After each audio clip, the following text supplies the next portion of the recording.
Bismillah, Assalamualaikum warahmatullahi wabarakatuh. Alhamdulillahi wa kafa. Wassalatu wassalamu ala nabiyil mustafa wa ala alihi wa sahbihi ala sidqi wal wafa wa kafa billahi syahida.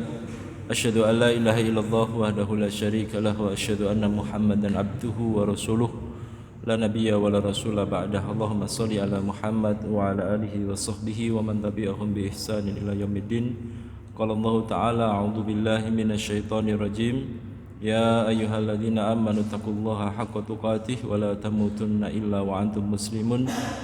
Wa qala aidan ya ayyuhalladzina amanu la tulhikum amwalukum wa la auladukum an dzikrillah wa may yaf'al dzalika fa ulaika humul khasirun. Wa qala Nabiyyu sallallahu alaihi wasallam ittaqillaha haitsu makun wa atbi sayyi'atal hasanata tamhuha wa khaliqin nasa bi khuluqin hasanin. Amma ba'd. Rabbi shrah li sadri wa yassir li amri wa halul 'uqdatam min lisani yafqahu qawli. Bapak Ibu jamaah salat maghrib Masjid Cokro Aminoto yang semoga Allah berkahi, semoga Allah rahmati. Pertama, kita bersyukur kepada Allah Subhanahu wa taala di malam hari ini Allah mengumpulkan kita, mempertemukan kita dalam keadaan niat untuk bertolabul ilmi, menuntut ilmu, bertafakuh fiddin, memahami ayat dan hadis Nabi SAW. Semoga setiap langkah yang kita langkahkan Allah Subhanahu wa taala limpahkan keberkahan. Sholawat dan salam senantiasa tercurah kepada Nabiullah Muhammad SAW yang kita ikuti sunnah-sunnahnya dan kita nantikan syafaatnya fi yaumil qiyamah kelak. Pada malam hari ini insyaallah kita akan melanjutkan kajian kita di tafsir Quran surah Al-Munafikun ayat yang ke-9, 10 dan 11. Kita masih berada di dalam Quran surat Al-Munafikun ayat yang ke-9. Terakhir kemarin kita membahas tafsirnya Imam Al-Qurtubi di dalam Al-Jami' Al-Ahkamul Quran, yang dimana Imam Al-Qurtubi menjelaskan tentang ayat yang ke-9, yaitu berkaitan dengan harta anak-anak, tentang zikir mengingat Allah Subhanahu wa taala. Di mana kita ulang sedikit kajian kemarin, Allah menyebutkan ya ayyuhalladzina amanu, wahai orang-orang yang beriman, la tulhikum amwalukum wala auladukum an zikrillah. Janganlah harta dan anak kalian melalaikan kalian dari zikir kepada Allah Subhanahu wa taala, dari mengingat Allah Subhanahu wa taala. Wa may yaf'al dzalika, dan barang siapa yang melakukan hal tersebut, fa ulaika humul khasirun, maka dia termasuk orang-orang yang merugi.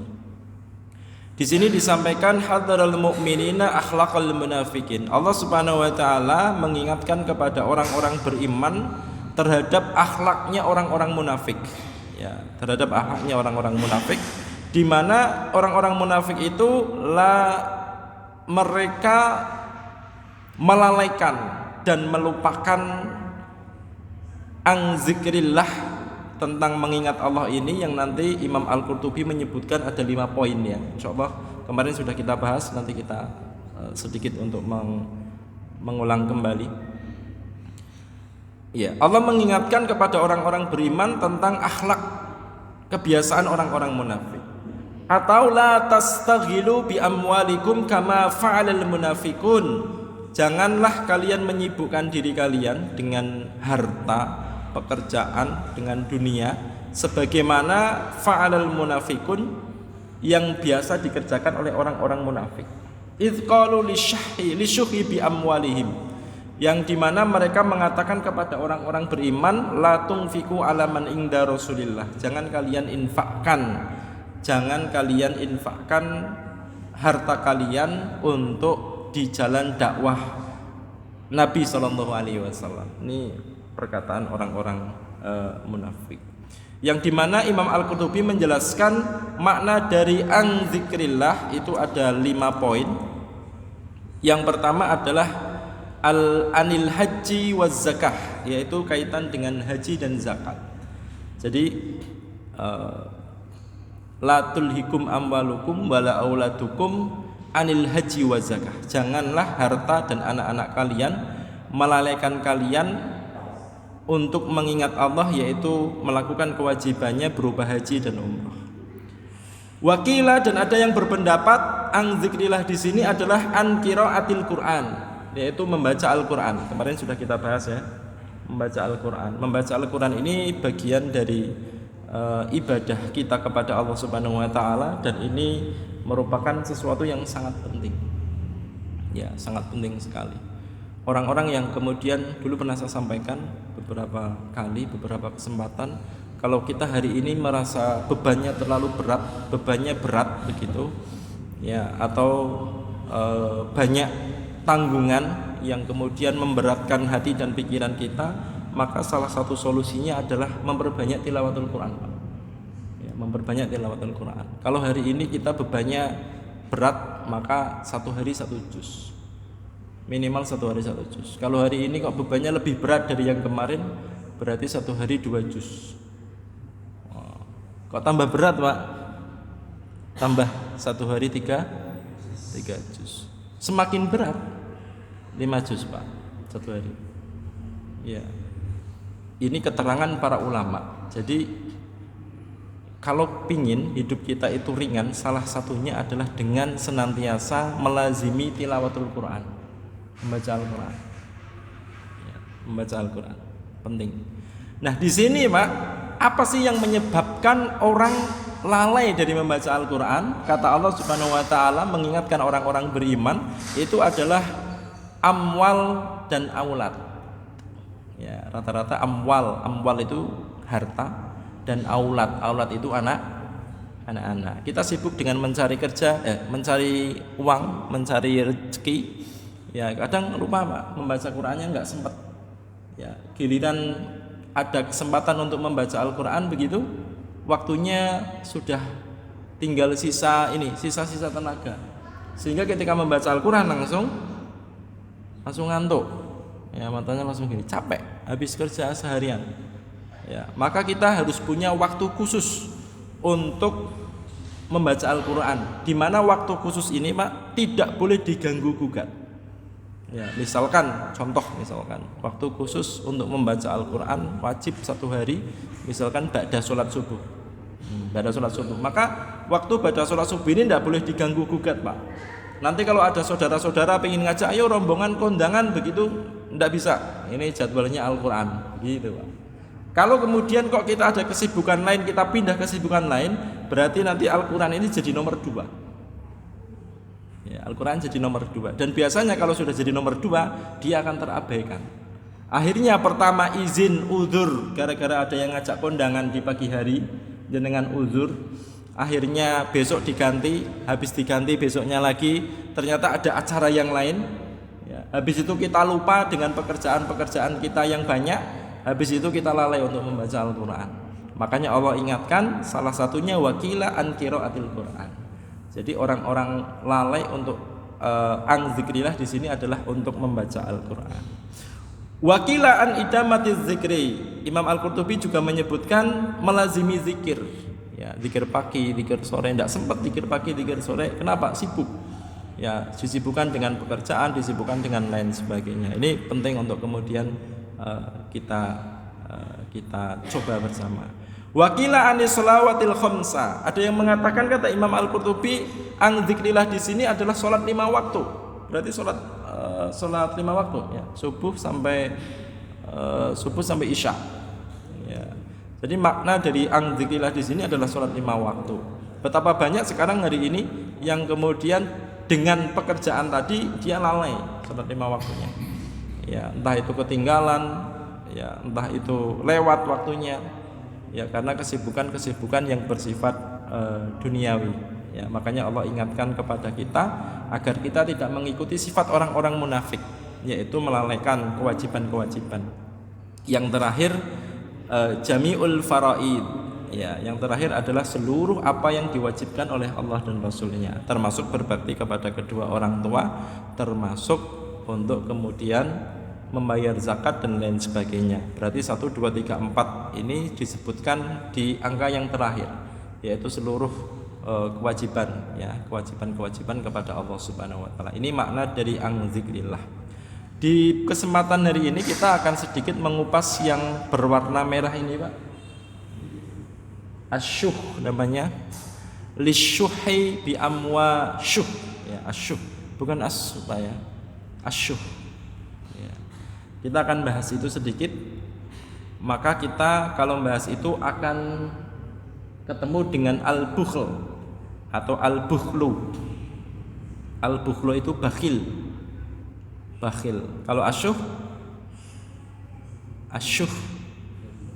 itu asyaddu minal bukhli, lebih bakhil Pak dibandingkan dengan bakhil. Ini jamak ya, medit, pelit, kikir, ya pokoknya itu semua ngumpul di asyuh ini. Syuh. Nanti kita bahas perbedaannya apa al-bukhlu wasyuh dan bagaimana nanti kisah-kisahnya di dalam Al-Qur'an. Di dalam Al-Qur'an surah Al-Qalam ayat yang ke-17. Inna balawnahum kama balawna ashabal jannati iz aqsamu la yasrimunnaha musbihin. Ini Quran surah Al-Qalam ayat yang ke-17. Inna sesungguhnya kami balawnahum telah menguji mereka. Siapa mereka? Yaitu orang-orang musyrikin Mekah pada waktu itu. Orang-orang musyrik Mekah. Berarti ini berkaitan dengan ayat ini bercerita tentang orang-orang sebelum bi'tsah, sebelum Nabi Muhammad SAW diutus sebagai Nabi dan Rasul. Ya, maka ayat ini bercerita bahwa kama balawna ashabal jannati, sebagaimana kami telah menguji pemilik kebun. Ya, nanti di sini ada kisahnya tentang pemilik kebun, Pak. Iz aqsamu la yasrimunnaha musbihin. Ketika mereka bersumpah bahwa mereka sungguh-sungguh akan memetik hasilnya di pagi hari. Ada yang pernah mendengar kisahnya ini, Pak? Nanti kalau saya kisahkan, biar kalau sudah ada yang mendengar tak suruh cerita itu loh. Ya. Surat Al-Qalam ayat ke-17. Nanti bisa dibuka di dalam tafsir Ibnu Katsir, tafsir Imam Al-Qurtubi maupun di tafsir yang lain ya. Ini rujukannya banyak insyaallah di dalam Quran ayat 17 ini. Di sini dikisahkan asa ahadus solihin al-aghniya'a ala ardil Yaman. Hidup salah seorang yang solih. Orangnya solih, Pak. Al-aghniya, dia dari golongan aghniya. Aghniya itu apa? Ghina. Aghniya itu orang yang kaya. Berarti kalau kaya itu punya uang apa enggak punya uang? Punya uang ya. Ya, beruang. Ala ardil Yaman, hidup di Yaman. Ya, nanti di beberapa tafsir, beberapa pendapat nanti ada berbagai macam pendapat ya. Wa bi tahdidi fi qaryati yuqalu laha Dhurwan ala ba'da sitati amyali minas Sina'a wa kana min ahlil kitabi qabla bi'sah. Dan ini diceritakan di sini orang tadi yang soleh tadi itu adalah min ahlil kitab, dari golongan ahlul kitab. Ya, qabla bi'sah, sebelum bi'sah. Bi'sah itu sebelum Nabi diutus menjadi nabi dan rasul. Ya, sebagaimana ayat tadi. Berarti ayat ini berkaitan dengan sebelum bi'sah, berkisah tentang orang-orang terdahulu. Wa kana min ahlil ma'rufi wal fadli wal judi wal kiram. Dan orang soleh tadi itu adalah orang-orang yang dikenal di situ, orang yang memiliki kelebihan, Pak. Ya, kemuliaan, memiliki sifat dermawan, al-jud, jawad, ya, wal kiram, dan mulia, senang ngasih, wah senang ya. Wa kanat lahu hadiqatan kabiratan, dan dia itu memiliki hadiqah. Hadiqah itu kebun kasirah yang buahnya. Wa jamilatan, yang indah, kebunnya indah ya, semuanya bagus. Wa kana ahlul qaryati yusammunaha jannahu, dan orang-orang penduduk di situ itu menyebut kebunnya bapak yang soleh tadi itu Pak, dari ahlul kitab sebelum Nabi SAW diutus, itu dengan surganya, dengan surga bil jannah, ya, dengan surga.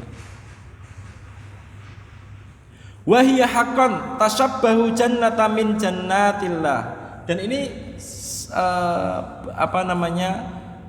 betul-betul sesuai atau benar, ya, mirip dengan surga yang diceritakan oleh Allah Subhanahu wa taala di dalam Al-Qur'an. Jadi kebunnya itu betul-betul mirip surga, Pak. Berarti sangat indah sekali.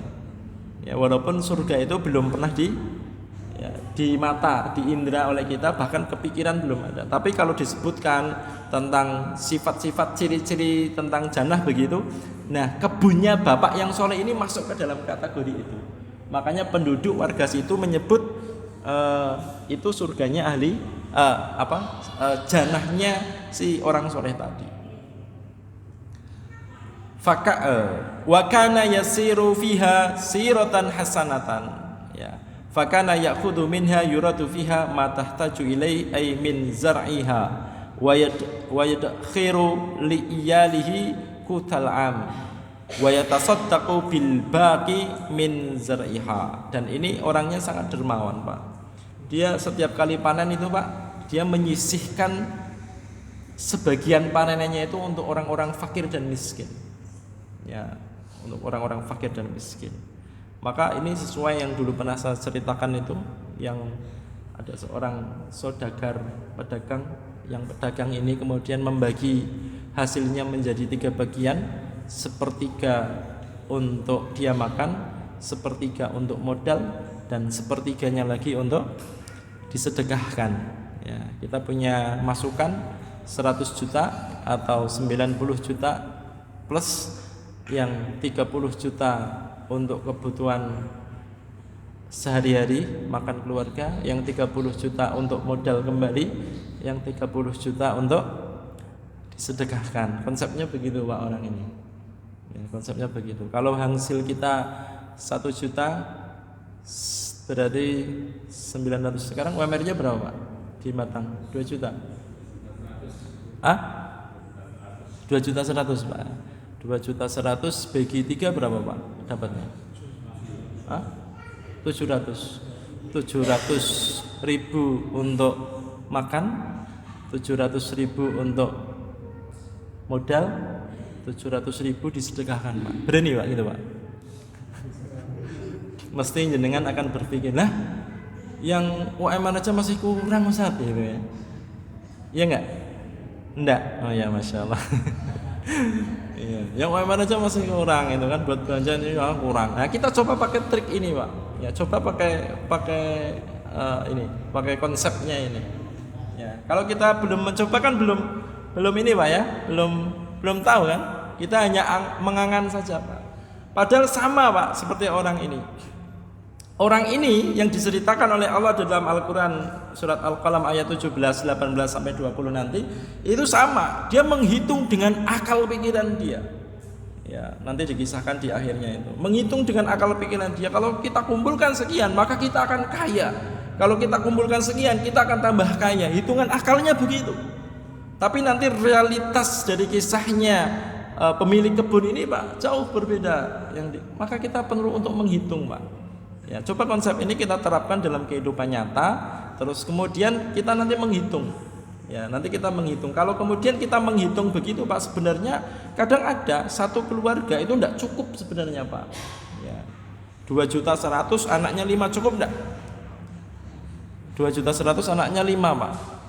Yang satu sekolah SMA kelas 2, yang satu mau masuk SMA, yang satu mau masuk SMP, yang satu SD, yang satu TK, yang satu baru lahiran. Berapa itu, Pak? UMR-nya 2.100.000. Kira-kira cukup enggak? Kalau hitungan matematika kita enggak akan cukup, Pak, akal kita, Pak. Tapi nyatanya bisa besar, ya, bisa tambah, ya, bisa makan terus dan hidup. Gimana? Iya, kadang begitu, Pak. Kalau dihitung-hitung gini enggak cukup. Makanya konsep sedekah itu konsep sedekah yang disampaikan oleh Nabi dan di dalam ayat Al-Quran begitu, Pak. itu di luar kemampuan manusia untuk mengukur. Karena sedekah itu adalah bagian dari proses wa may yattaqillaha. Nah, dari proses itu, barang siapa yang bertakwa kepada Allah, maka Allah akan memberikan makhrojan, ya, jalan keluar. Bayangkan, berarti kan orang bertakwa itu kan proses, Pak. Proses kan? Iya, dan Allah akan memberikan wa yarzuqu min haitsu la yahtasib. Dan cirinya rezeki itu, Pak, diberikan oleh Allah dari arah yang tidak disangka-sangka. Itu dari mana? Dari sebuah proses. Proses apa? Proses takwa. Berarti orang yang tidak bertakwa, Pak, kadang tidak mendapatkan rezeki. Dapatnya cuma dunia. Ya, dapatnya cuma dunia. Karena proses rezeki itu, Pak, yang didapatkan menjadi rezeki adalah prosesnya takwa. Makanya Allah sebutkan wa may yattaqillaha. Itu kan syarat, Pak. Man di situ man syarat. Man syarat itu adalah siapa yang melakukan begini maka dia akan begitu. Sebagaimana ayat tadi, wa may yaf'al dzalika fa ulaika humul khasirun. Barang siapa yang melakukan demikian, dia akan rugi. Barang siapa yang bertakwa, dia akan berikan jalan keluar dan berikan rezeki. Jadi rezeki itu sifatnya proses. Ya, proses dari sebuah ketakwaan. Nah, orang ini, Pak, orang ini kaya raya dan kekayaannya tadi itu jadi rezeki semua, tidak ada yang dunia. Ya, kenapa kok bisa jadi rezeki semua? Karena tadi konsepnya sepertiganya disedekahkan, sepertiganya dia makan dan kebutuhan, dan sepertiganya kemudian untuk modal. Falamma tawaffahu Allahu warasahu banuhu. Ketika bapak yang soleh tadi meninggal dunia, Pak, bapaknya meninggal dunia ini, Pak. Ya, maka ahli warisnya yang kemudian mewarisi. Ya, di dalam sebuah riwayat itu ada yang mengatakan ahli warisnya ada 3 pada waktu itu. Ya, ada 3 anak. Dan 3 anak itu mengatakan qalu laqad kana abuna rajulan sadijan ahmaq. Ya, dia ngomong, Pak, ketika bapaknya hidup dulu, bapaknya itu kan ya ketika setelah panen itu dibagi-bagikan itu, Pak. Ya, ngomong ini bapak kita dulu adalah orang-orang yang ahmak. Ahmak itu apa? Ahmak itu majnun. Ya, lebih majnun nih, lebih dari majnun itu namanya ahmak. Ahmak itu pokoknya orang gila tapi ya waras lah. Ya, waras gila gitu. Ya. Itkana yu'ti min hadhihi syai'an lil fuqara. Kapan dia menjadi gila? Saat kemudian panennya itu dikasihkan kepada orang-orang fakir, fuqara. Walau anna mana'nahum latawaffara dzalika alaina. Kalau seandainya panen kita hari ini kita tahan. Ya, kita panen semua, kita tahan, enggak usah itu orang-orang fuqara masakin enggak usah dikasih. Maka tawafara itu bertambah harta kekayaannya secara matematika, Pak. Jadi dikumpulkan itu, Pak, uangnya itu. Ini nggak usah untuk fakir miskin, nggak usah untuk orang-orang miskin, nggak usah untuk yatim, semuanya dikumpulkan, maka otomatis kita akan kaya. Ngomong sama saudara-saudara yang lain yang bertiga tadi. Ya. Dan kemudian wa fi hadzal 'am, di tahun ini torohat mahsulan ad'afal a'mami as-sabiqah falamma azamu ala dzalika kanal iqabu minallahi binaqidi qasdihim. Ya, maka ketika mereka punya maksud demikian untuk mengumpulkan itu, ya, maksud begini orang fakir nggak usah diurusi begitu, maka Allah Subhanahu wa taala memberikan iqab. Iqab itu berupa hukuman. Ya, berupa hukuman. Fa'adhaballahu bi'aitihim ra'sal mali wa rubhi wasadaqah falam yabqa lahum syai'an. Sampai kemudian yang diangan-angankan itu hilang, Pak. Ini nanti masih berkaitan ayat yang berikutnya, yaitu ayat yang ke-18. Ya. Ketika Allah mengatakan demikian, ya. Inna balawnahum imtihanan ahlul makata bil qahti wal ju'. Sesungguhnya kami telah mencoba mereka, kami telah menguji orang-orang musyrik Mekah dengan paceklik dan kelaparan. Sebagaimana kami telah mencoba pemilik-pemilik kebun atau ladang ketika mereka bersumpah bahwa mereka sungguh-sungguh akan memetik hasilnya, akan memetik buahnya di pagi hari yang buta. Saking bakhil dan meditnya itu, Pak. Saking bakhil dan meditnya itu nunggu orang-orang, sebelum orang-orang masyarakat bangun tidur, kita panen dulu dan kita habiskan semua sampai nanti tidak ada yang minta dan tidak ada kesempatan untuk orang melihat kita. Gitu, Pak. Nanti kita kumpulkan dan nggak usah kasihkan itu. Ini anaknya begitu, model anak begitu, Pak. Naudzubillah min dzalik kan? Iya. Jadi begitu, Pak. Ya, di pagi-pagi buta. Ya, akhirnya betul itu, Pak. Di pagi-pagi buta mereka siap-siap, ya petang burut itu, Pak. Mungkin kalau sekarang itu jam 2, jam 3 ya, pokoknya menjelang orang-orang bangun lah. Ya, dipanen dulu gitu. Supaya orang-orang miskin tidak mengetahuinya. Ya, supaya orang-orang miskin tidak mengetahuinya. Kaila yash'ur bihim al-masakin fala ya'tunahum minha.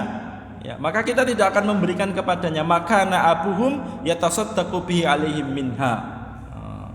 Tidak sebagaimana bapak-bapak mereka yang selalu memberikan sebagian dari hasilnya buat orang-orang miskin sebagai sedekahnya. Maka di ayat 18 Allah mengatakan wala yastasnun, dan mereka tidak menyisihkan hak fakir miskin.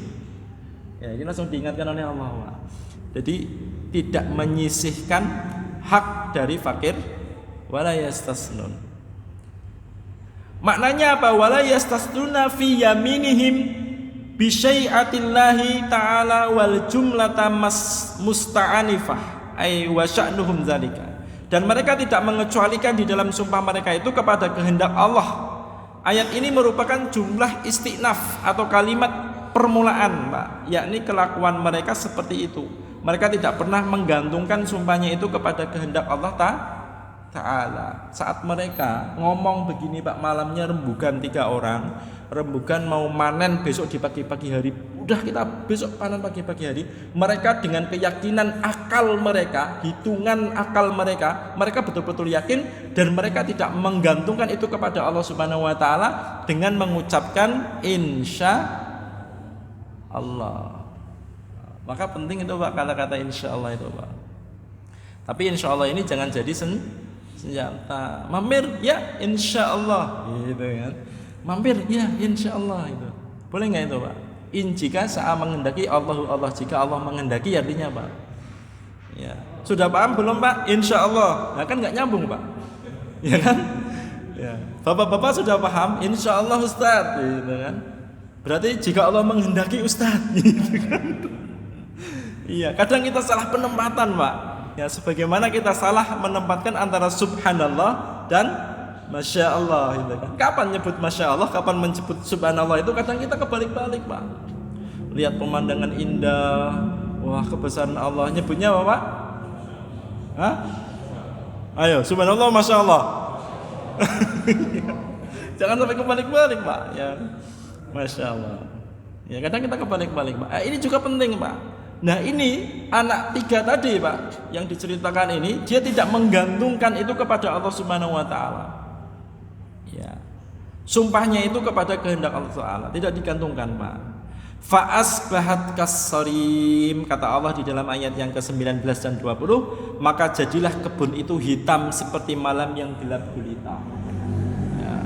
Jadilah kebun itu hitam seperti malam yang gelap gulita. Ya, maka kenapa, Pak, kebunnya itu kok menjadi hitam gelap gulita? Allah datangkan saat mereka merencanakan bermusyawarah untuk memanen di pagi hari dalam rangka bakhil, kikir, medit kepada masyarakat. Kemudian mereka tidur dari setelah rapat, Allah datangkan api, ya, yang mereka di angan-angannya, di akal hitungannya kita akan makin kaya dengan pagi-pagi berangkat, orang lain tidak ada yang tahu, kemudian tidak diberikan haknya kepada fakir dan miskin, secara akal tambah kaya, Pak. Ya, tapi ternyata Allah ketika dia tidur, Allah datangkan api, yang api itu, Pak, melahap seluruh perkebunan itu semua. Habis semua sampai hitam semua. Fa asbahat kasarimin. Maka kata Allah, maka jadilah kebun itu hitam seperti malam yang gelap gulita. Astagfirullah, kok bisa gini ya? Mereka baru tahu. Ini salah satu kisah orang-orang yang bukhala, bakhil, yang medit, yang syuh.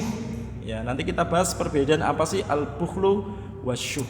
Kita masuk ke dalam al-bukhlu wasyuh. Ayat yang menjelaskan tentang bakhil. Wala yahsabanna alladziina yabkhaluna bima ataahumullahu min fadlihi huwa khairul lahum. Dan janganlah sekali-kali orang yang kikir dengan apa yang diberikan Allah kepada mereka dari karunia-Nya mengira bahwa kikir itu baik bagi mereka. Mengira baik itu Pak, kikir itu Pak, nanti dikumpulkan aja, ngapain sedekah. Ya enggak usah diwakafkan, kumpulkan aja. Dikira baik untuk mereka Pak. Tetapi kata Allah Subhanahu wa taala, bal huwa syarrul lahum. Padahal kikir itu buruk bagi mereka. Ya, sayutawwaquna ma bakhilu bihi yaumal qiyamah. Allah Subhanahu wa taala, harta yang mereka kikirkan itu akan dikalungkan di lehernya pada hari kiamat. Ya. Walillahi mirasus samawati wal ardh wallahu bima ta'maluna khabir. Ini surat Ali Imran ayat 180. Ini ayat berkaitan dengan bakhil. Jadi al-bukhlu di dalam Mu'jam Lisanul Arab dijelaskan ia berasal dari kata bakhila yabkhalu. Bakhila yabkhalu. Bukhlan wa bakhalan fahuwa bakhilun. Orangnya namanya bakhil. Ya, orangnya namanya bakhil. Bakhilun, baknya panjang. Jadi isim fa'il itu kalau dalam ilmu bahasa Arab. Jamaknya bukhal atau bakhil, jamaknya bukhala. Wahai orang-orang bukhala, artinya itu wahai orang-orang yang kikir medit. Ya, biasanya ditambahi celamit. Kalau sudah kikir medit celamit Pak, ini namanya asyuh. Nanti kita cek ya tentang asyuh ini. Yang artinya adalah didul kiram atau jawad, kebalikan dari dermawan. Ya. Menurut Imam Abu Hilal Al-Ashkari mengatakan al-bukhlu adalah man'ul haqi fala yuqalu liman yu'addi huquqallahi ta'ala bakhilun. Ya, menahan harta yaitu ia tidak menunaikan apa yang menjadi hak orang yang hendak menerima harta itu, maka orang tersebut disebut orang bakhil. Ya, ditahan hartanya. Tidak boleh, ini khusus. Ya. Biar cepat kaya. Alasannya sih ibadah Pak. Pak enggak sedekah ini, ya tak kumpulkan mau buat haji nanti. Gitu. Alasannya begitu, tapi ternyata bukan buat haji kan? Takut miskin. Ya, ini al-bukhlu Pak ya, yaitu bakhil, menahan harta, ya, tidak mau dikeluarkan. Kemudian asyuh. Apa itu asyuh? Asyuh adalah dari kata asyuhu wasyahu, al-bakhilu wakila huwa al-bakhilu ma'ahirsin. Yang disebut dengan asyuh itu adalah pelit disertai dengan kerakusan. Maka tadi saya sampaikan yang disebut dengan asyuh itu adalah pelit celamit itu ya. Pelit, celamit ya. Bakhil, kikir, pelit, celamit itu konco-konconya Pak ya. Rekan-rekannya begitu semua. Ya, ini asyuh itu adalah wis bakhil, dia celamit, rakus. Ada hirs di situ. Hirsun itu rakus, Pak. Pinginnya ayo kabeh itu kan. Oh, kabeh diambil semuanya itu. Maka hati-hati Pak, nanti kalau makan Pak jenengan ya. Hati-hati nanti ya, punya saya mana? Ini masih ada sisa. Itu hati-hati itu. Iya. Iya, ini penting Pak. Kelihatannya remeh tapi penting. Al-bukhlu wal ma'ahits. Ya, pelit disertai dengan kerakusan. Jadi pelit sama celamit. Ya, itu satu paket namanya asyuh. Dalam hadis disebutkan iyyakum wasyuh. Jauhilah kalian dari sifat pelit. Nah, ya, pelit di sini, asyuh di sini maknanya pelit tapi celamit. Ya. Asyuh di sana bermakna adalah asyadul bukhli. Nah, maknanya adalah lebih dari sekedar pelit. Itu namanya asyuh. Lebih dari sekedar pelit. Wa huwa ablaghu fil man'i minal bukhli. Lebih besar dari sifat bakhil.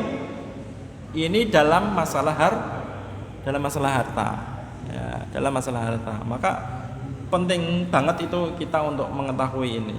Ya, jangan-jangan nanti ada satu sifat yang kemudian menjadi virus di hati dan pikiran kita tentang al-bukhlu atau asyuh ini. Ya, lawannya ada satu istilah yang sering dipakai oleh para ulama itu ya namanya isar. Apa namanya Pak? Isar. I-nya panjang ya, bukan isar tapi isar.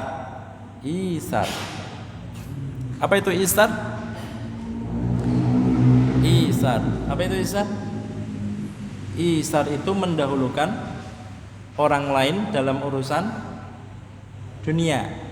Ya, dalam urusan dunia, bukan dalam urusan ibadah. Dalam urusan dunia, mendahulukan kepentingan orang lain di atas kepentingan dirinya sendiri. Namanya isar. Ya. Nanti habis ini kita makan, ternyata masih ada 2 orang yang belum makan dan kurang itu Pak. 2 orang belum makan kurang. Yang satu ngomong antum aja dimakan, saya sudah kenyang. Gitu. Itu namanya isar. Memberikan haknya kepada orang lain padahal dia butuh. Ya. Enggak usah, buat antum aja enggak apa-apa. Nah, itu juga isar, Pak. Nah, itu bukan isar. Ya. Enggak, jangan antum aja. Nah, itu isar juga, Pak. Nah, nanti jangan Pak ya, nanti nunggu orang lain paling enggak mau dia tahu kan. Nah, ditawarin. Iya, nawarannya sama orang yang ngerti enggak mau itu kan. Nah, itu isar, Pak. Jadi mendahulukan orang lain dalam urusan dunia. Makanan itu boleh tidak apa-apa. Yang tidak boleh adalah dalam masalah urusan ibadah. Pak, monggo Pak badhe sedekah? Ndak, jenengan mawon monggo kula isar le jenengan. Itu bukan isar, ndak boleh dalam urusan ibadah. Ya. Ndak boleh isar dalam urusan ibadah. Soft pertama Pak, kurbutan soft pertama itu ndak boleh isar. Monggo Pak, jenengan Pak. Monggo jenengan mawon. Nah, enggak boleh isar, Pak. Kata Rasulullah kan suruh berebut, Pak. Walaupun seandainya dilombakan, itu mesti orang akan ikut lomba untuk mendapatkan soft pertama, softful awal. Ya, usahakan di soft pertama. Kalau tidak bisa di soft kedua. Soft kedua. Soft pertama dari tengah, soft kedua dimulai dari tengah. Dari kenapa? Dari kanan dulu Pak apa dari kiri? Dari tengah dulu. Ya, dari tengah. Soft kedua, berikutnya. Kalau sudah penuh semua soft pertama, soft kedua, soft ketiga. Dan ini kata Rasulullah, soft pertama itu adalah lebih baik ya daripada soft paling belakang. Soft paling belakang bagi ibu-ibu itu lebih baik ya dibandingkan soft pertama.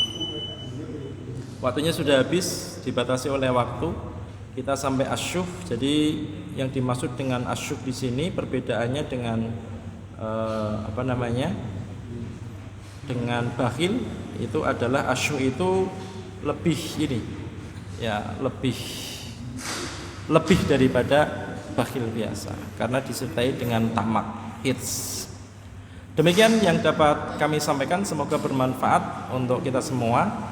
Kita tutup dengan doa kafaratul majlis. Bismillahirrahmanirrahim. Subhanakallahumma bihamdika asyhadu an la ilaha illa anta astaghfiruka wa atubu ilaik. Aqulu qouli hadza wa astaghfirullaha li wa lakum. Assalamualaikum warahmatullahi wabarakatuh.